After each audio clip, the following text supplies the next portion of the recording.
how much more both broken being? Like it's literally impossible. So unexpected, look, unexpressed, or I will say that our poor communication is a very serious issue,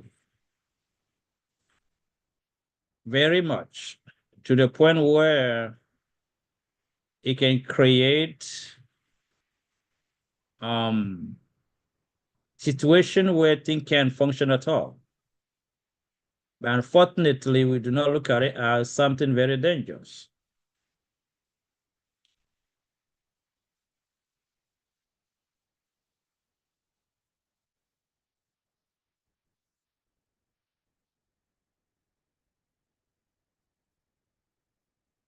And this is a very serious issue that are eating up many families. And unfortunately, people can live for years and still can't communicate, still cannot fully express themselves.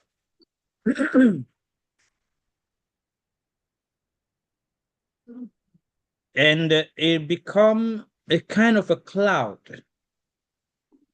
between spouse that they can not fully reach each other. If you can reach each other, you can communicate. What can you do together? Almost nothing. You can't do anything. Like it's like the case of Babel, where the people language are confused. They can't communicate. They can't build any. So we're going to talk in general about communication, but much more. We're going to focus on the uncommunicated expectation. That will be the main thing we're going to focus on. And we will see that there's a lot of things that we are neglecting. These are the serious problem. And sometimes a simple humility and communication and surrendering to God can solve a year-long problem.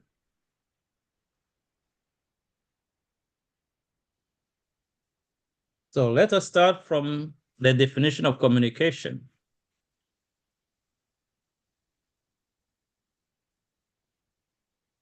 What is a communication? A communication is a process of sending and receiving message through verbal or non-verbal means. Okay, it's a process. That means it's not just something that happens. You got to choose the time, the tone, the voice. You're going to be able to express yourself clearly. You're going to get to the conclusion. You're going to let everybody elaborate first, understand each other. It's a whole process. That's the true communication that was really gave. That's why it can't be one way. Can't be one person talking, the other person obey. No, that's not a communication. So if that is a process, then they must have a patient from both sides to follow along the process. Many get very angry in the middle of a communication. They can't reach the conclusion. And this is very frequent. And many couples suffer from that. They have a little issue, they want to talk about it.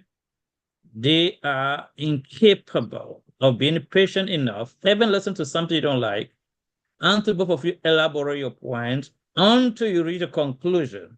Many are incapable to that, to get to that level.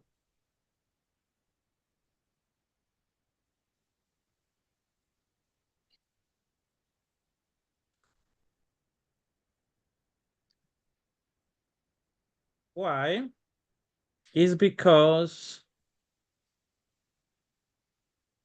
we neglect the importance of the role of a proper communication.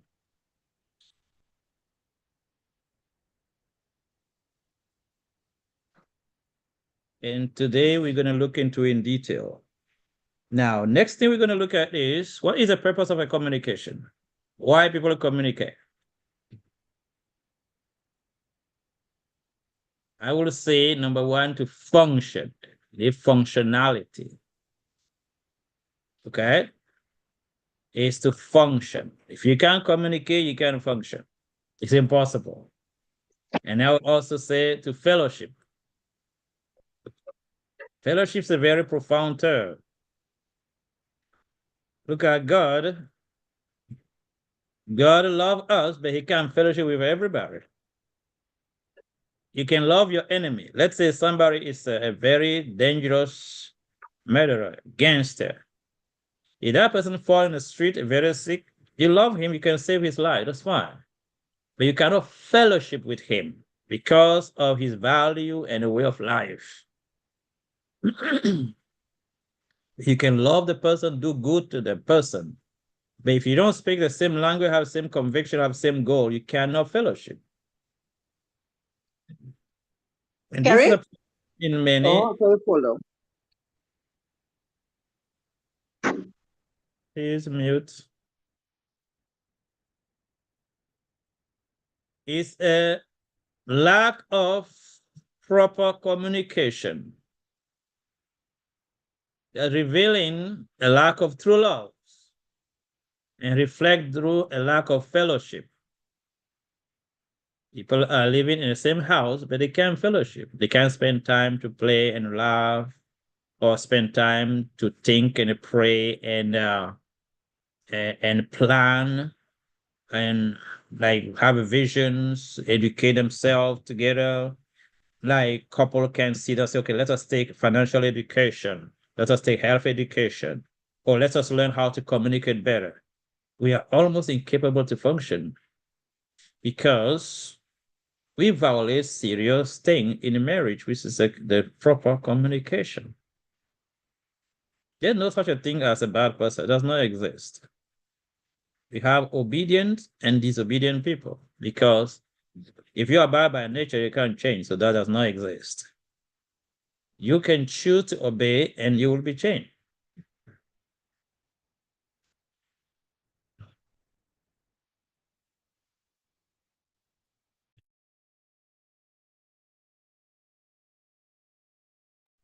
So anyone can change if we choose to obey the laws. You can choose to improve your life if you want to obey. So if when we understand the value of communication, especially the expectation that we are not communicating, the very moment we want to obey and correct these things, you will see a lot of blockage will remove. Uncommunicated expectation can create a problem of trust. If you're not fully communicating, you're going to reach the point where you can trust each other fully because you're making up a lot of things in your mind that are not necessarily correct.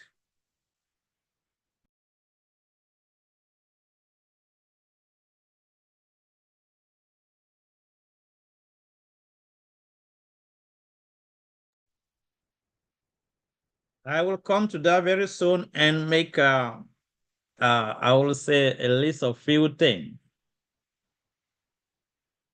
This is a huge issue.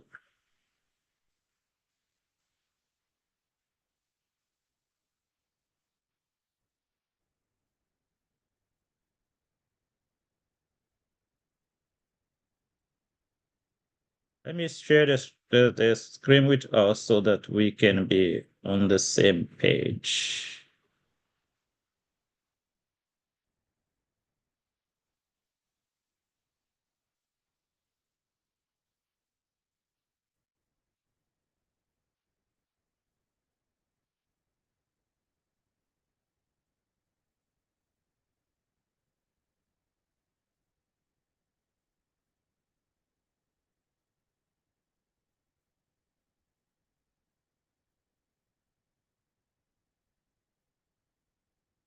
All right, I think now it's better.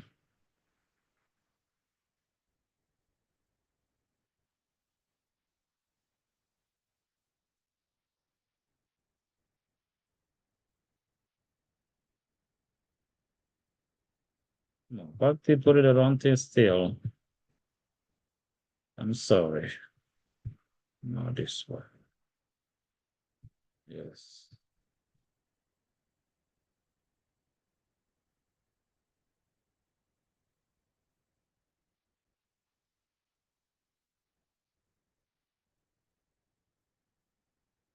Sorry about that. I choose the wrong presentation. Where it is. So the uncommunicated expectation, the greatest problem in a marriage. We went through the definition orally. We went through the purpose of communication. And when we don't get things right, we are in problem. So I talk about fellowship, functionality, express thought, idea, emotion. For example, emotion. A lot of couple are, I will say, I don't want to say the word incapable, but unwilling. Yeah, that's much friendly. Unwilling to express fully their emotion. They expect a certain way of intimacy. They don't get it, but they feel like it's not appropriate to communicate that based on taboo or what, however, like for some reasons. And these are serious issues. These are very serious issues.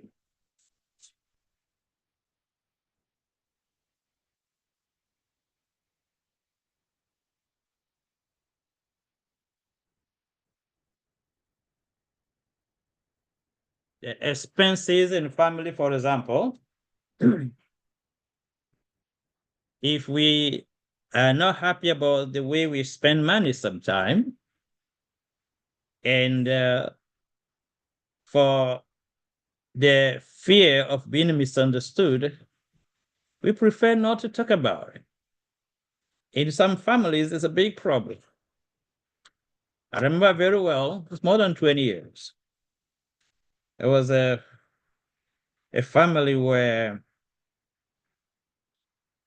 the wife is trusted with to manage the fund. That's very normal. But she is not a very good steward.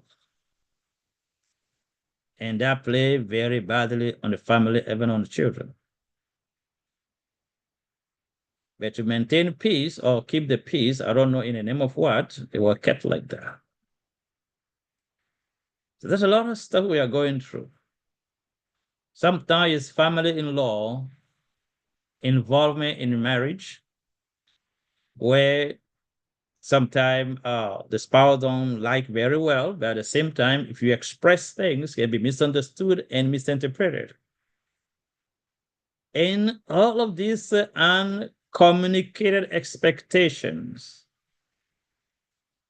are going to be expressed in feeling denial, where people don't feel like intimating anymore. They don't feel like trusting anymore. Especially when you get this as a habit over the time, it's going to break the marriage. In America, number one cause of divorce, this is financial cause. I don't think so. Why do we have financial problem? Hmm? At the same time, some people have nothing, but they live in a happy life anyway. It is really about finance, unless I'm missing the point. Some people are in debt, but they're happy in their marriage. Some people have so much, and they divorce because they can't reconcile their finances. So do we think that money is a problem? Not really. If I expect to you, if I expect from you, or based on what you show me, especially we, the man, we miss the point. We like to brag about things we cannot even afford. Some of us will promise you a plane while we don't even have a bite. Anybody hear what I said? A man is able to promise you a plane at the very moment he did not have a bike. And find a way to say that because sometimes Unfortunately, some people want to hear that. It's okay, but if you make me expect that you're going to give me a plane, and then you start showing that if you can afford a plane and you don't keep up, then we're going to have a problem. There's a deception plus uncommunicated expectation. Both.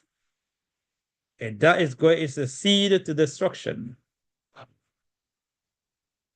Many young people get married today, and they are used to a lot of stuff before they get married. Few couples have issue of using machine in the bedroom. Toy, they call it adult toy. And they thought that when they get married, they're going to be using it and expecting that, but they didn't communicate with the other person. And when you get there and the other person does not expect that, and you did not express it, we're running into a whole lot of trouble. Finance, how things are going to be.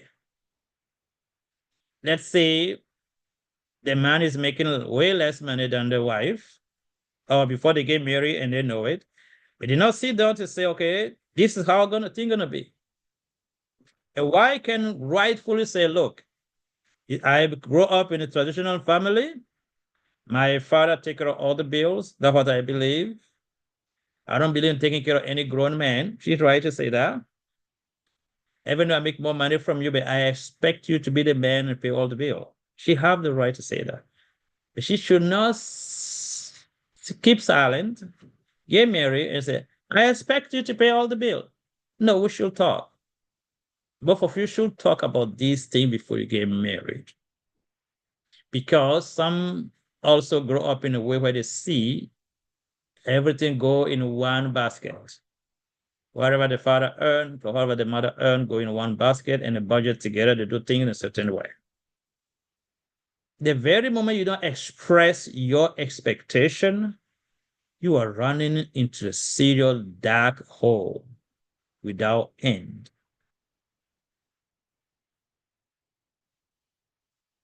People believe in a lot of stuff about sex. They don't express that. They expect that when they get married, they're going to be like that. No, talk about everything. Otherwise, you're going to meet something you don't expect, and it's going to be a problem, big one. Let's say one person believes in oral sex, and she's used to it. The man, they don't know what it is, and never even try it, and don't believe in it at all. They don't express anything before marriage. Oh no, you might divorce. If you don't express your expectation, you are running into a whole lot of trouble.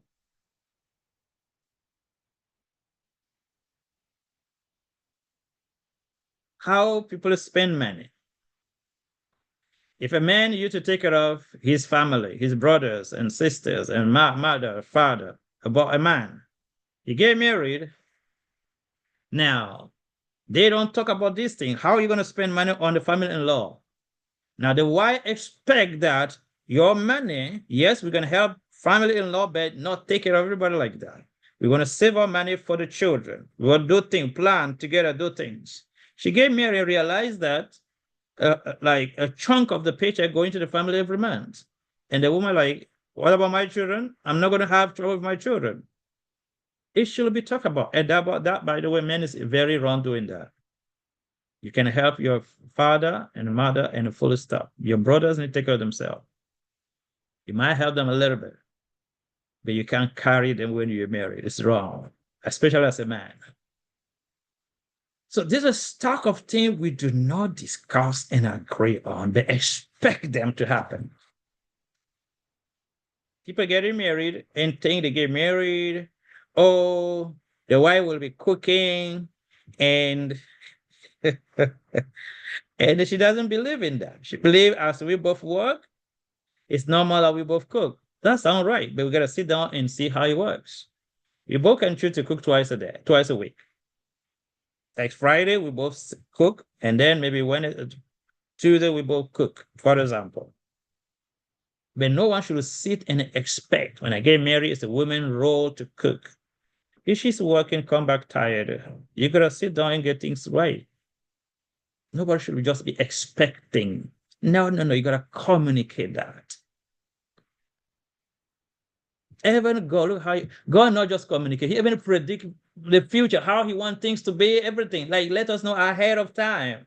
That's more than even communicating.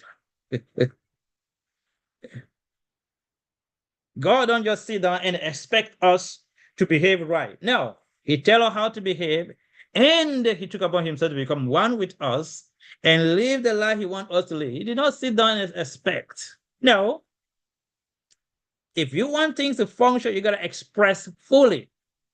Agree or disagree from day one, it will save both of us. Okay, both of you will save each other lives. There was two physicians. There was a story like that. Two physicians, young physician in the church, Adventist church.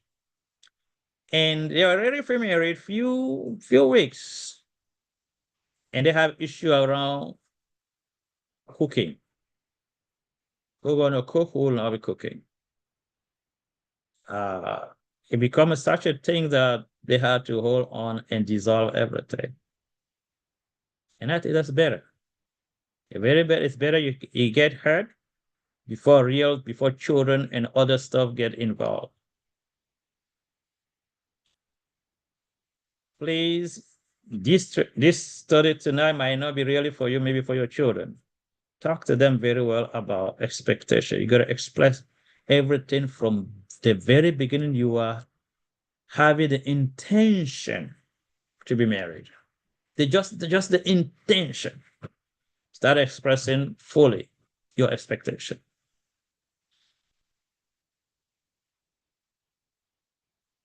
Otherwise, you hate yourself after the marriage. You feel like you make the biggest mistake of your life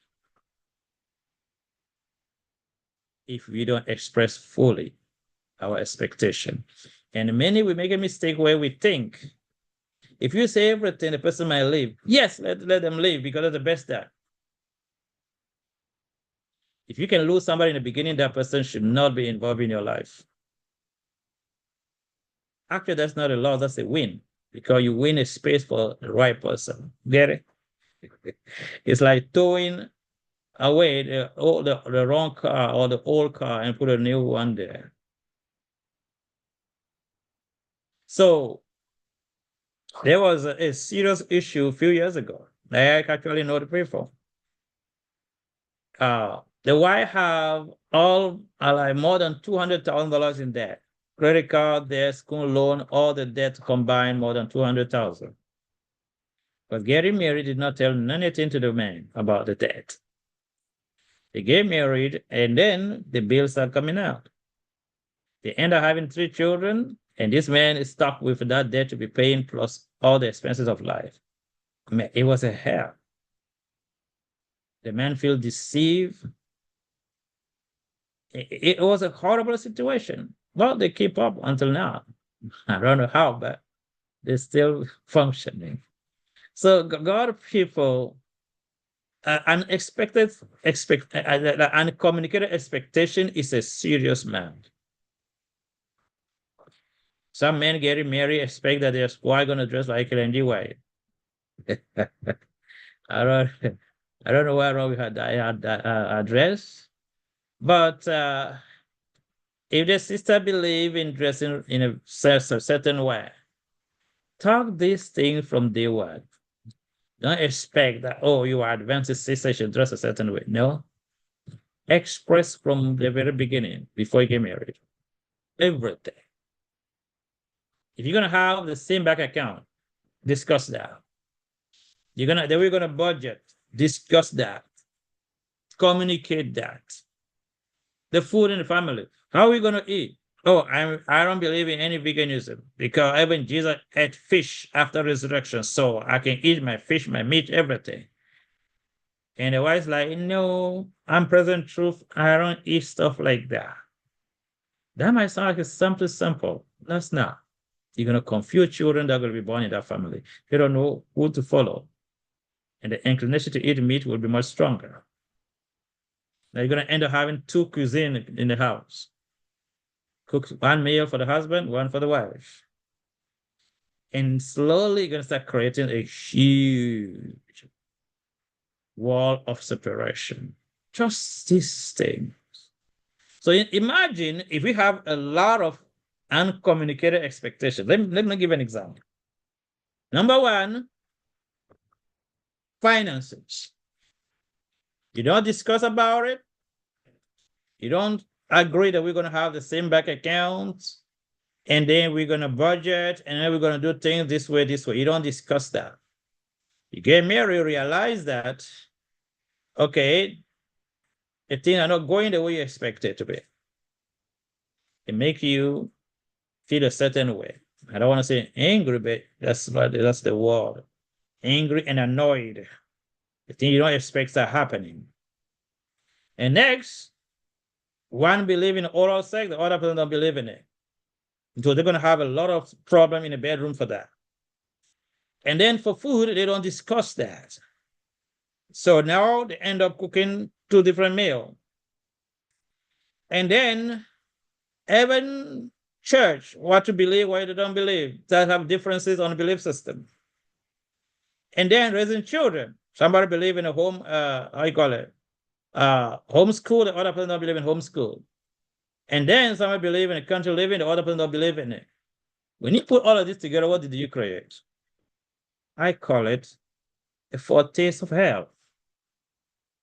Because you're going to be dysfunctional. Because you did not express your expectation very clearly. And this is a big issue. Sometimes we think is to keep the peace, so don't talk about it. Which kind of peace? If you're going to keep peace and compromise, I don't see peace, I see war. So where all of this coming from? Let's look at. Number one, I put something here called a selfish mind communicate with a selfless mind. Let's read what the Bible says, okay? Not my opinion, it says, for to be carnally minded is death, but to be spiritually minded is life and peace. Because the carnal mind is enmity against God, for it is not subject to the law of God, neither indeed can be. So when someone believes in selflessness, and the other spouse believes in selfishness, not in a very express way, but in reality, the principle revealing that, I'm sorry, you can't communicate right. Because the motive and the principle are not the same. Let me try to put some illustration for you.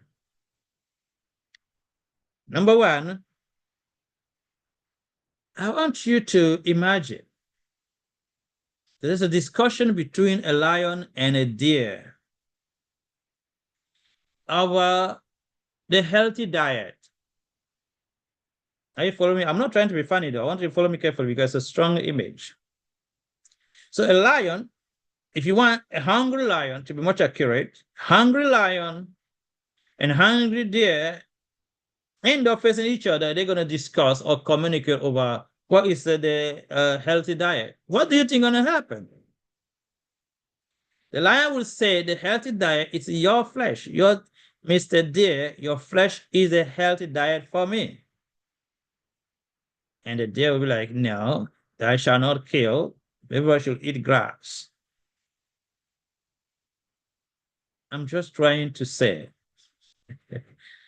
when you have a different mind, there's no way you're going to have the same vision, same goal, same purpose, same expectations. It's not going to work. Many will fall into this believing that the other person will change because they promise so. Sometimes people promise that, oh, I will change. So look at how Christ get married. Christ will walk with the bride the wife to be, before the marriage of the Lamb, you will cleanse the church from every spot, wrinkle, and blemishes. If every man was properly taught to do that before they get married, I believe we could have saved at least 60 or 70% of divorce problem. That means the men themselves must make sure they like Christ in character, humble like Christ, faithful like Christ, provider, protector, a priest like Christ, all of that together. And then say, look, we're getting married when I'm ready. Meaning, will you allow me to cleanse you, remove every spot, every wrinkle, every blemishes?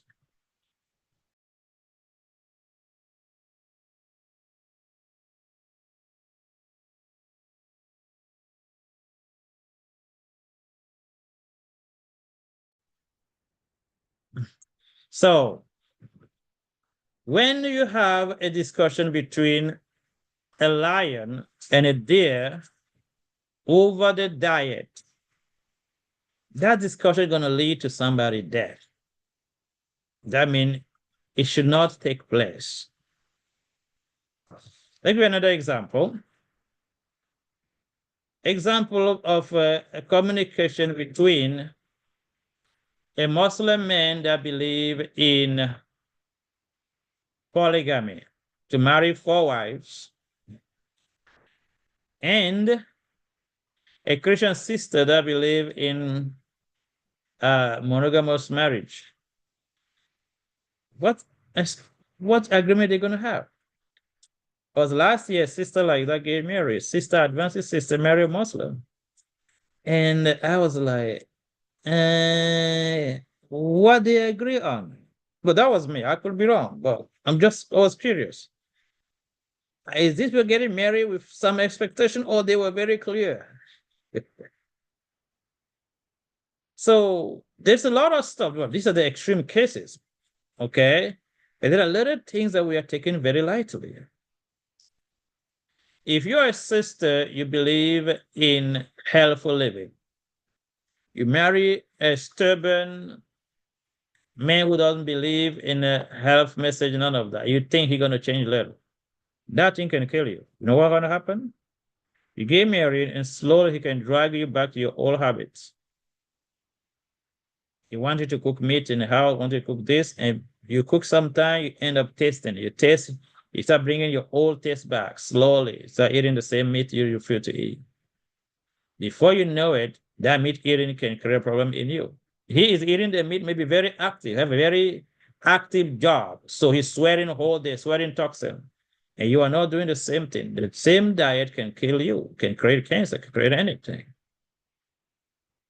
It's as simple as just a diet issue. It can be deadly. Finance. If both of you don't agree on a budget thing, some of the men we like buying things we cannot afford, unfortunately. Or you can end up where you need to work to pay debt. Like a lot of weight come on a woman. I see men doing this. I say, how are we betraying the manhood like that? You show your inability to manage as a man, to lead, especially when it comes to provision. As a provider, you can't make a mistake there. So we are in a lot of problem because of that kind of communication. So we need the same mind to expect to function right. Second, true love is divine and it requires the Holy Spirit. You don't have no power to love anybody. It's impossible. Romans 5 verse 5 says, hope make not ashamed because the love of God is shed abroad in our heart by the Holy Ghost, which is given unto us. Only the Holy Spirit in your heart enable you to love somebody, enable you to obey, to forgive, to be perseverant, to be patient, to be long-suffering. Otherwise, self will be constantly fighting, defending itself.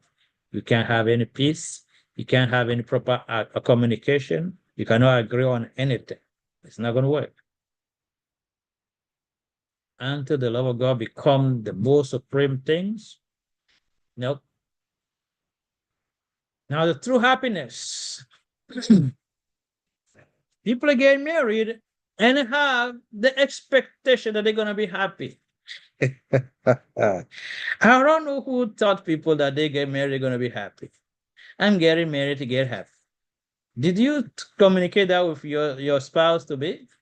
That I'm getting married to you so that I can be happy.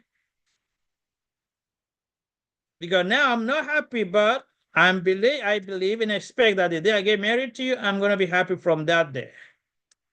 It should be communicated that I don't have happiness in my life. That I expect you to be responsible for my happiness. That's what it really means, I'm going to get married to be happy. Now, if the men also expect the same thing, I'm going to get married to be happy. Yeah. Sometimes men believe they get married, they're going to have a lot of sex. Or they don't communicate that, they just believe in it. The sister in my house, I'm traumatized experience in the past. That can be a real issue, a serious issue. What about we just communicate the expectation? So these keep coming most of the time because of we don't have the same mind. We don't have the true love. We just want to have something in a very selfish way. And then next one, we are not happy before marriage. If two people, put it this way, if a man is unhappy and expecting to be married, so to be happy, and the person he's married to is also unhappy, and she is also expecting to be happy when she get married. So you have two people lacking the same thing and expecting that thing from each other. Let me put it in a better way. Let's say I need money, I'm broke, and expecting I marry a sister that might be a millionaire, and I marry a sister that we didn't talk about anything about finance. So she's also broke, have a lot of debt, school loan, car note, credit card, everything. She expects to get married, the man going to take her all the bill, man going to pay her bill, everything. So you had two broke people expect each other to take care of business later on. When you get married, you know what happened? Our debt get combined, it become bigger. Are you hearing me? When two unhappy people get married, it's gonna breed. It will compound. These are the problems we are having. And then we are not going to the root to see what is the issue. So number one, before you get married or in a marriage, make sure you are happy with the Lord. So let's see what the Bible says. Proverbs 29, verse 18 says, where there's no vision, the people perish, but he that keep the law, happy he is. So vision, you can see the end. And then keeping the law, the obedience to the law guarantee to reach the end. And that creates happiness in the heart. Anyone hear what I say? Let me repeat it again. Vision. When you have a vision, it's like having a destination. A practical example. Let's say you have a vision to become a neurosurgeon, God-fearing one. And you keep the law. You go to the medical school, you are disciplined, do everything right, you become a godly surgeon. The vision and obedience create fulfillment that could be called happiness. Just an example. Now, spiritually, what we shall be does not appear yet. We're going to be just like Christ, but we know we're going to be like him. 1 John chapter 3, verse 1 to 3. That will create a true happiness in the heart. Nobody can make you happy. Nobody. Happiness is a fruit. I mean, the tree needs to mature and bear fruit. Can be given. It's not a gift. It's a fruit.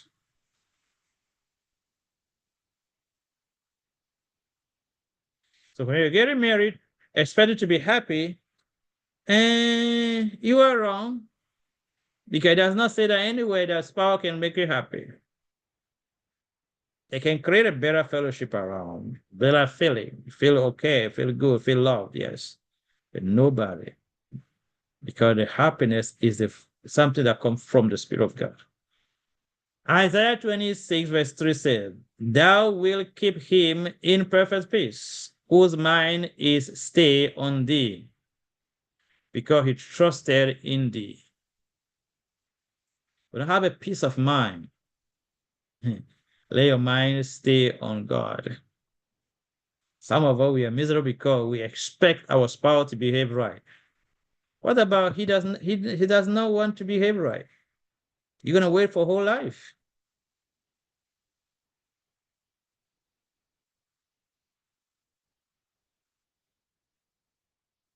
Don't expect your peace to come from your spouse. Wrong number. Stop dialing that.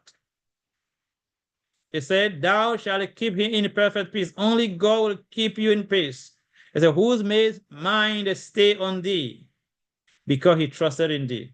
Those who fully trust God in every situation, they trust God and run into prayer. They don't trust their own wisdom. They don't trust how much they can argue, how much they can win argument. They trust divine wisdom. They're going to have peace above this world. Joy. We say, get married, I'm going to be full of joy. Joy, really? No, joy comes from the Spirit also. So when you expect these things, you're running into a lot of trouble. I expect somebody to make me happy. Oh, I want to enjoy my life. Who say that anybody have that to offer you? Now, when we look at the mind of Christ in our mind, we're going to realize that we are in trouble. Let's read this stuff right here. So Jesus said, Be perfect as your Father is perfect. If you are God's children, if you are children of God, you are partaker of his nature, and you cannot be like him. Every child lives by the life of his father. If you are God's children, begotten by his Spirit, you live by the life of God. In Christ dwell all the fullness of the Godhead bodily. Colossians 2, verse 9. And the life of Christ, of Jesus, is made manifest in our mortal flesh. The very life of Christ made manifest in our mortal flesh. 2 Corinthians 4, verse 11. Now let's read together, please, the yellow part. It says, that life in you will produce the same character and manifest the same works as it did in him. Why this is important? Because this is how our whole being was designed to function by. Then we can communicate. Communication between Christ and Judas was very hard because Judas have a carnal mind. He can't take a rebuke, you can't correct him, you can't do anything. Christ did everything. And some of we are Christian like that. We can't be told we are wrong. If you are anyone, you can't feel okay when you are told you are wrong. I encourage you to run to God because you are sitting on time bomb. It's going to explode soon because you can't change something you don't admit to be wrong. So when people now start accepting the life of Christ to be manifest in their life, to produce the same character and the same works, then we can talk about communication. Let's continue. In this from Month of Blessing, page 77, paragraph 4. The next one from Desire Ages 89, paragraph 4 read, Jesus did not contend for his right. Jesus did not contend for his right. So let's say you believe in this, That in every situation, I get in a prayer and we ask God for wisdom. That's a system, godly system. Now, you expect your spouse to operate by the same principle. What about he don't believe in the life of Christ to be manifest in him? Whether he believe in being rough in the house, I am the man. Da, da, da, da, da, da. Some of the men we misapply the Bible verse so much that become annoying in the house. Do you expect the other person to have the same faith like you, believe the same thing like you? Don't expect, discuss this and very clearly. Ask God for discernment to make sure the person have the same mind. Don't expect that. No. Therefore, Christ will not marry a woman that does not have his mind. By the way, the marriage of the Lamb is what? Blending humanity and divinity at its fullness. What does it really represent? Often his work, I'm coming back to the quotations, Christ did not contend for his right. Often his work was made unnecessarily severe because he was willing and uncomplaining.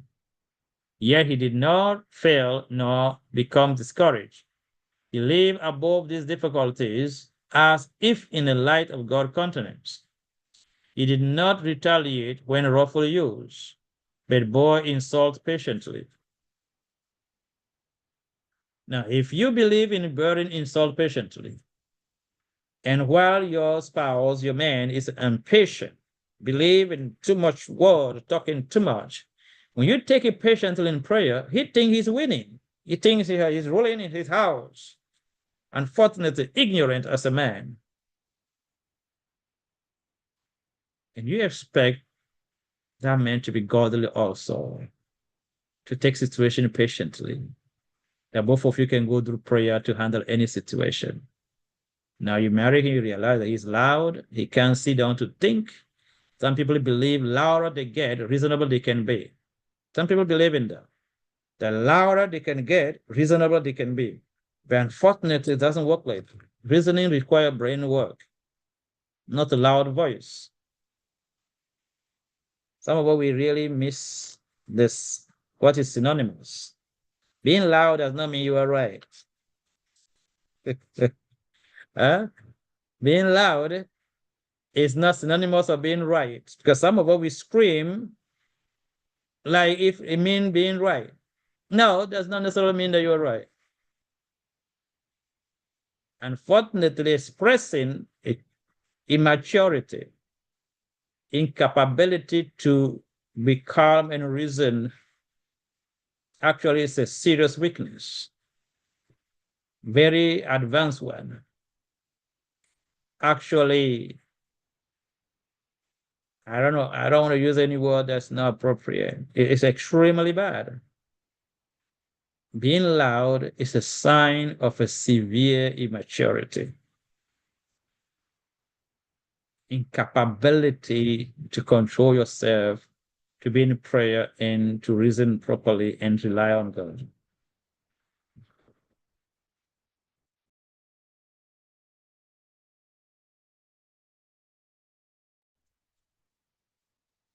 We must subdue a hasty temper.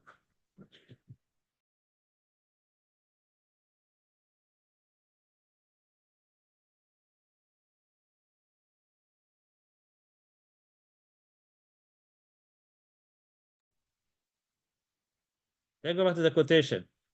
We must subdue a hasty temper, control our word, and in this we shall gain great victories.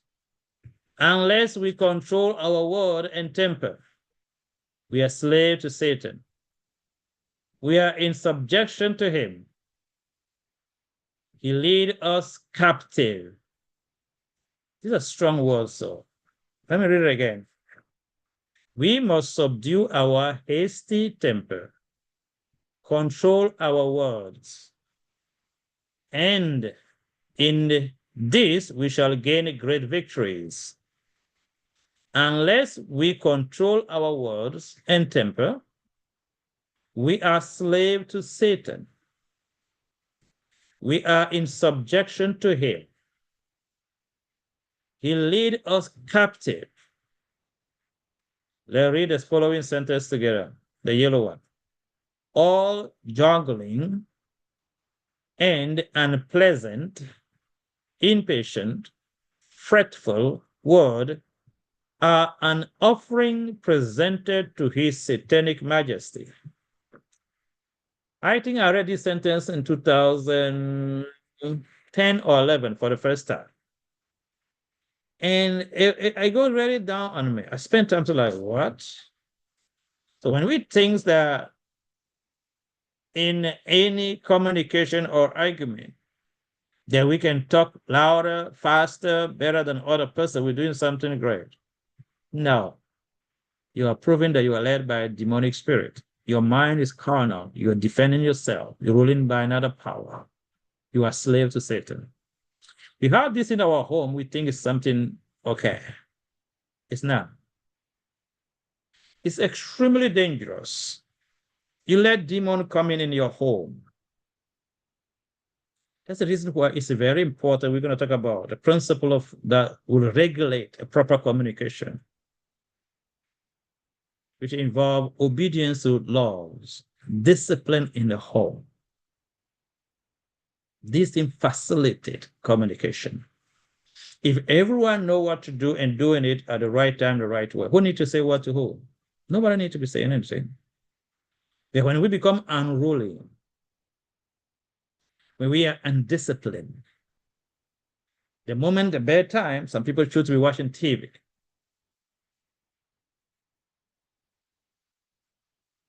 They worship, the time of worship, family worship, somebody run to get a shower. These things create a dysfunction. It creates an atmosphere where communication is almost impossible.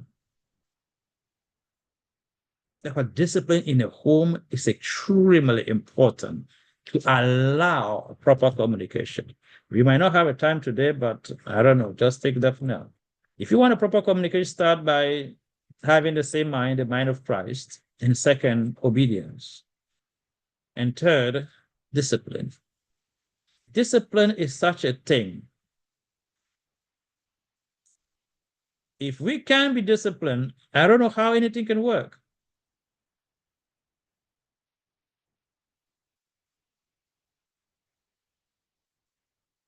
So in our home, where we end up need to be talking too much is when willfully we are undisciplined.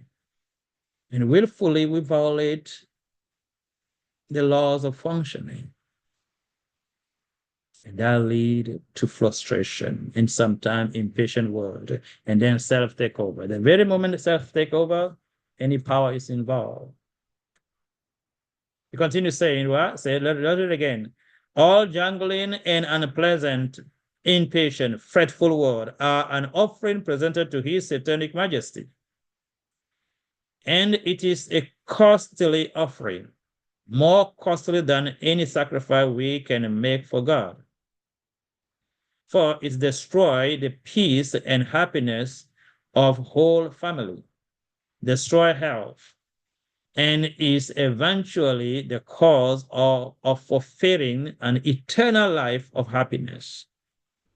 So this atmosphere we're creating in our home, we think just for now. No, you are literally jeopardizing your eternal happiness.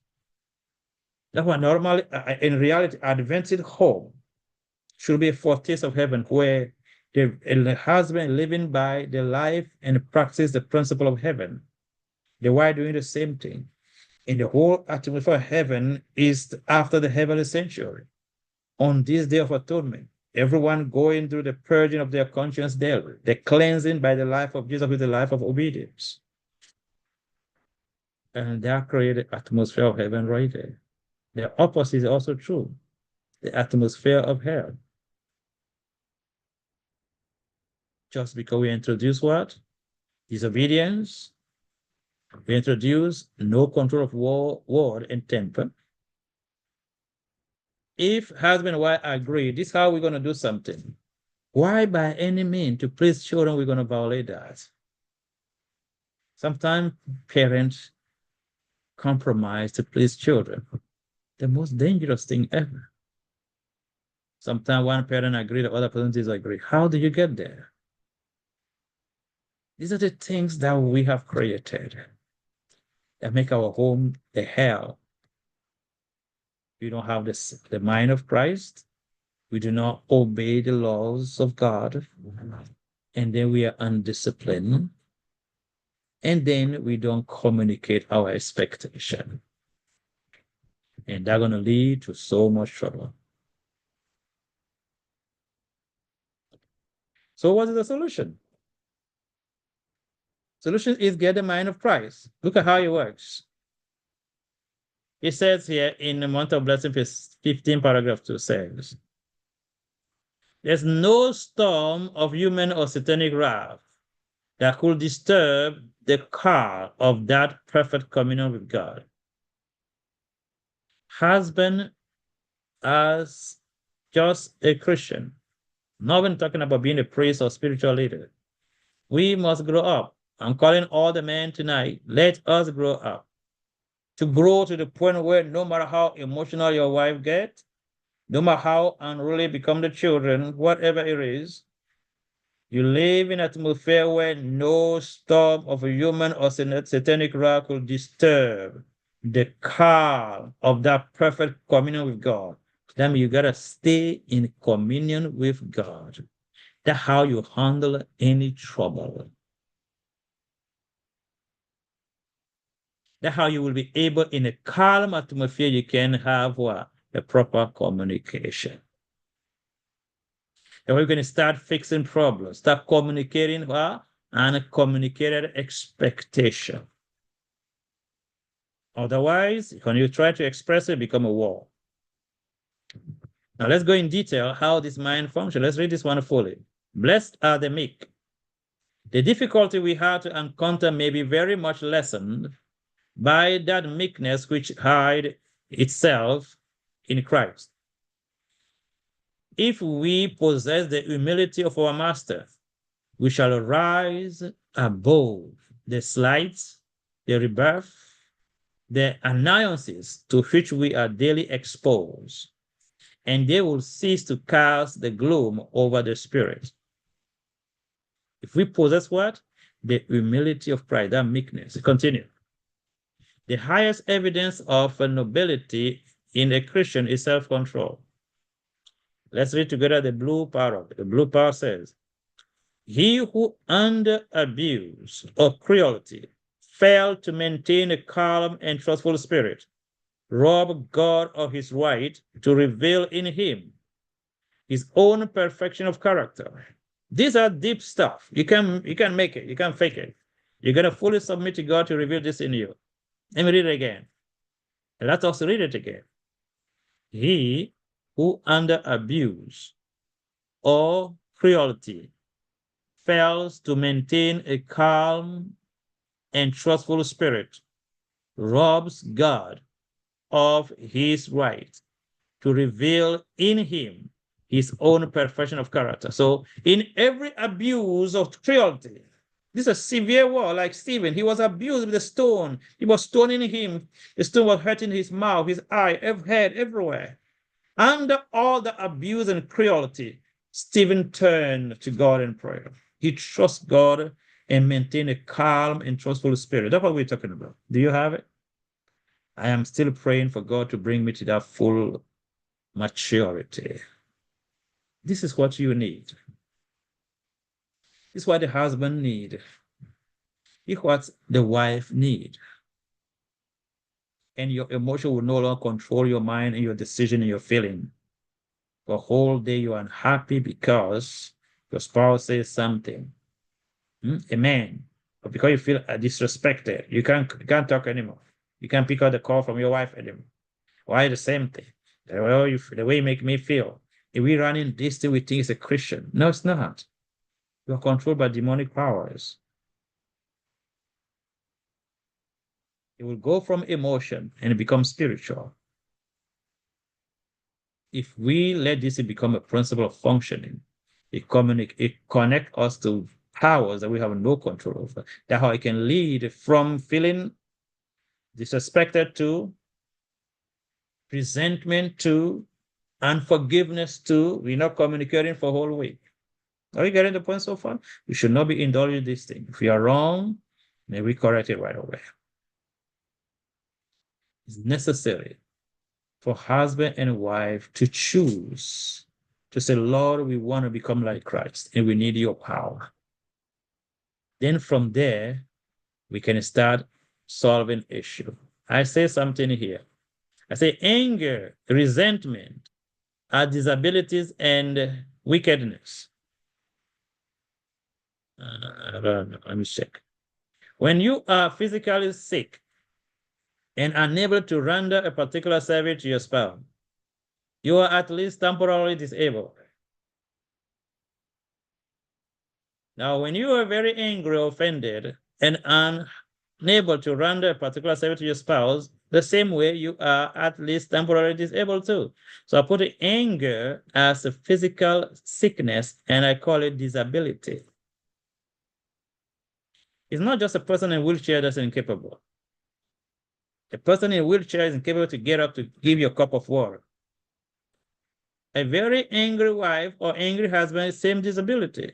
So angry that they can't render you any service. Please don't sugarcoat this thing. I call it disability because it's right. Question, are you disabled? Let us help. Let us ask the Lord for help. Ephesians 4:23 says, and be renewed in the spirit of your mind. Verse 26 says, be angry and sin not, and let not sun go down upon your wrath.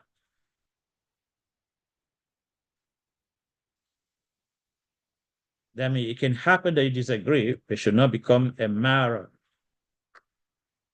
of a problem. So how to solve this big issue in marriage? Uncommunicated expectation. Number one, get the mind of Jesus. That selfless mind that no storm of a human or satanic rock can disturb the calm that is in that mind because it's in a constant communion with God in that circle of beneficence. That mind is so infused and imbued with the Spirit of the Lord that under abuse or cruelty, it will maintain a calm and truthful spirit to let God reveal in him the perfection of his character. So it's not about him, it's about God to vindicate himself in you by revealing his selfless character. That is the first step. Please, this is a deep secret to heal any marriage issue if both really want to. Why are we fighting? It's because somebody wants to prove that he's right. That's what we argue for. But if both of us we focus on how to become like Christ, even the person who thinks he's right is not like Christ yet. Now he needs to mature anywhere. Let me repeat it again because this is very important, very profound. Why do people argue? Because someone want to prove that I am right. The other person want to prove, but not that much. But the very moment both want to be like Christ, they will realize they are not mature like that yet. And at the same time, when everyone wants to let go his right, because Christ contend for he does not contend for his right. But in every situation, he seeks for reconciliation. He will to redeem the situation and the person. This is the first thing couple should work on first. You can't solve any problem if you do not get this mind of Christ. I'm repeating this for a reason. We cannot heal emotionally if we are bent to expect people to behave right. After you become slave to people's behavior. Couple are so miserable because they expect their spouse to behave right. Oh, if he does that, it will make me happier. If she does this, if she respects me, then I will feel like a man. Then you're not going to feel like a man for the rest of your life because she's not planning to be respectful. So you are a slave to how she functions. And you are a slave to how he functions. And God never created anybody to function like that. So they must have a willful intelligent, conscious decision that no matter what, I want to become like Christ, to the point where, like Stephen, you can stone me, but I will be in prayer and be connected to heaven, and I can take any pressure by God's grace.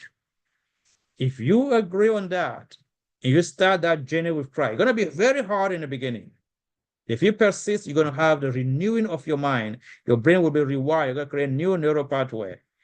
You will realize divine power will take over. No matter what your spouse does, you're going to be like, it's all right. You pray for him or for her, intercede. The same problem is there, but you are changed. Problem don't control you anymore. That is the foundation to heal any broken marriage. Even if the other spouse do not want to be changed, you can be changed to the point where nothing can disturb you. Read this. No storm of human or satanic wrath could disturb the calm of that perfect communion with God. You want to become a person that cannot be disturbed, not even by stoning or killing or cutting your throat. This is what we are calling you for. So it's no longer about who is right or who's wrong. It's about who, under cruelty and pain, can experience the peace of God, like Stephen, like Christ himself, can have the mind connected to God in prayer. And at that moment, they let God reveal in him the perfection of his character. That is the challenge for today, tonight. Will you let God reveal his character in you when you have an issue in your marriage? When your uncommunicated expectation become a real issue, will you let God dwell in you by the Holy Spirit, that none of this will disturb your peace? It's something that you're going to feel. They will not disturb your peace.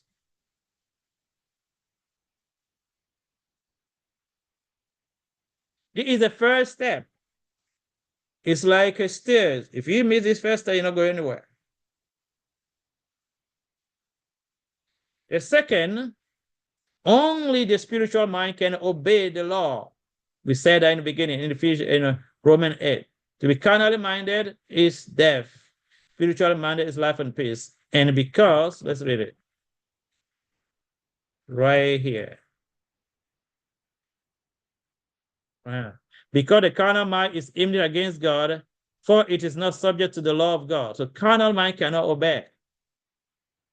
So number two, so if number one, we get the mind of Christ, then number two, we can obey the law of God.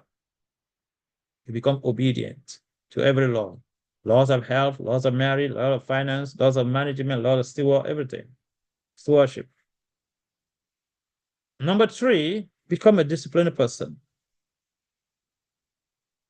This is one of the bigger issues in marriage. Undisciplined life. When we agree to do something, we turn around and do something else. And we expect it to be praised for it. Unfortunately, if a husband and wife agree that if you go somewhere, you're going to come later than you should, call me or text me, let me know. When you fail to do it, when you come home, your wife says, why you didn't tell me anything? Oh, I didn't have time for that. No, you are ignorant and arrogant. And need to correct that quickly. Your answer will be, oh, I'm sorry. I got so caught up. I forgot. I will correct that. You got to promise I'm going to correct that. It's very important.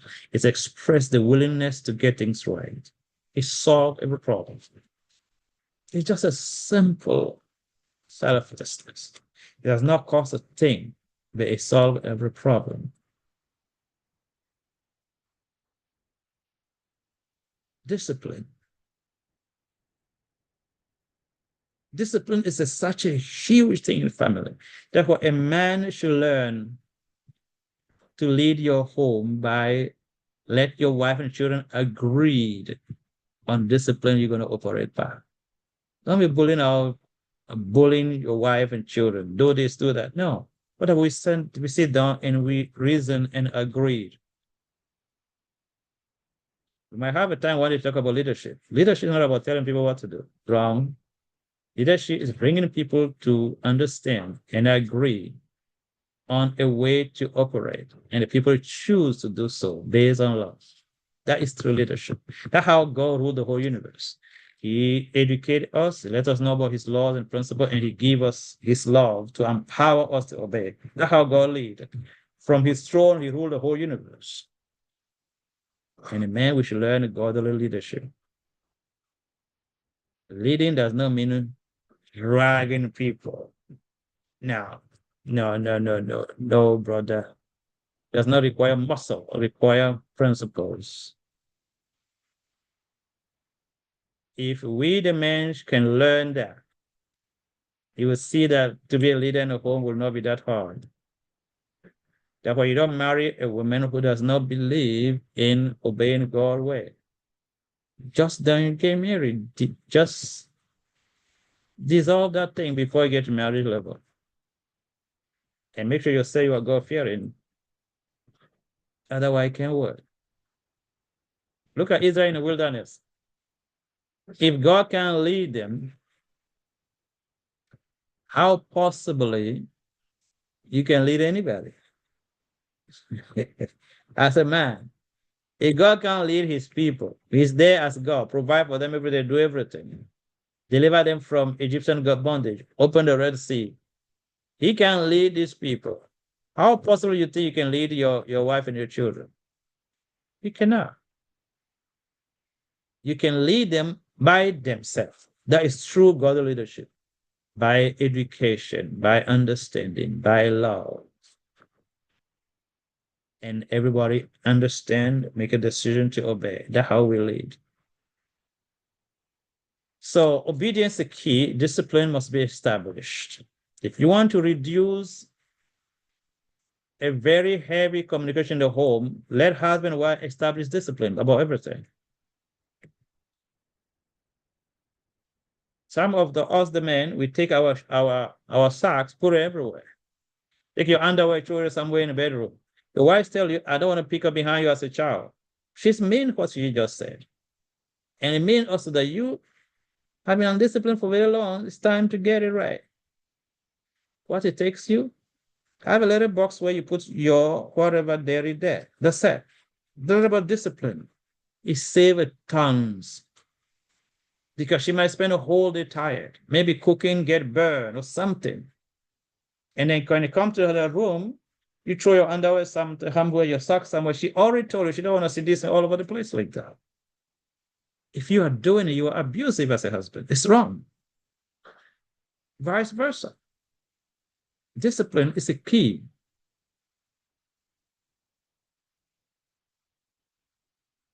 If a husband lets you know, anytime I come back from work tired, please give me time to fresh up, to take shower, to eat something, rest a little bit before you bring me any problem to solve. It's called discipline, respect that. Disciplines. Why husband, why Sabbath morning have issue? Because the Sabbath morning, why want to make her hair, iron her clothes, do a lot of stuff, and then choose one clothes she's online, need to change it again to another one, need to iron that. Then what do? We introduce discipline. So I'm going to do my hair on Friday. Or it's not complicated. I wake up a little earlier, do it. My clothes, I'm going to iron that. Let me iron at least two. If I don't like one, I wear the other one. You get things already before time. It's called discipline. Discipline in cooking, in everything. In everything. You discipline with time. It's a huge issue. Some of us, we have a good will, but we are not disciplined. Some of us, we have a good way to do a lot of good stuff. We just need a little bit of discipline. Let's say you want to cook the food. You want to cook the food, you have all the ingredients, but you are undisciplined with time. It's when it's like 30 minutes before people get in a home will need food that you start cooking. You are a very undisciplined person. You're going to make the same sacrifice anywhere. Why wait until people will be unhappy and start murmuring because the food was not ready? If you're going to do it on time. Called discipline. Discipline is almost in everything. It simplifies life like, I don't know how to say it. Discipline. It goes in even our spiritual life. Discipline. So number 4 will be you need to start communicating your uncommunicated expectation in a selfless way, meaning you express a desire to meet the other person need also first. So if you want to bring up something that concerns you, bring something you want to offer to your spouse also. It's very powerful. Try it.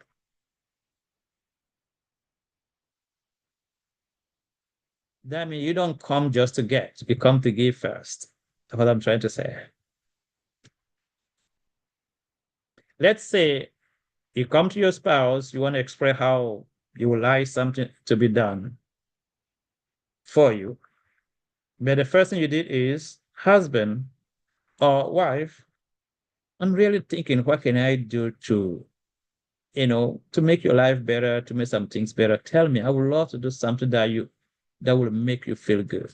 Let's say, man, you come to your wife like that. How's she gonna feel? She's gonna smile. Really? You think like that? Yeah. And then she will speak, speak, speak. You're like, okay, by God's grace, I will be trying to do what we can do. At the same time, you express now yours. I was also thinking that I really would like things to be X, Y, Z this way.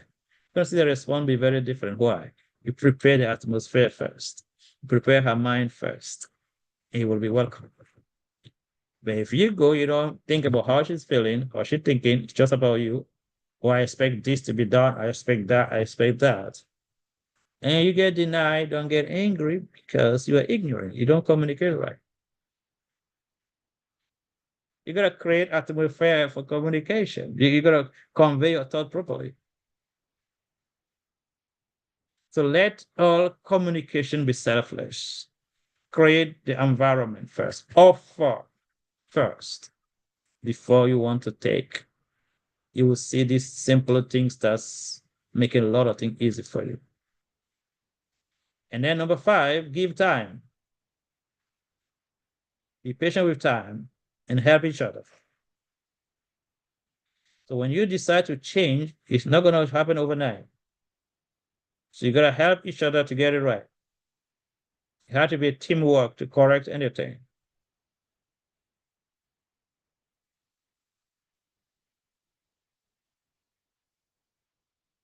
And if we do this thing well with divine help, slowly, we can start bringing things one by one. And then by God's grace, all the uncommunicated expectation will be communicated and bring to God to help. And with the mind we have, all will be solved. So thank you so much for your time. We're going to stop right here and take a few questions. All right, stay blessed.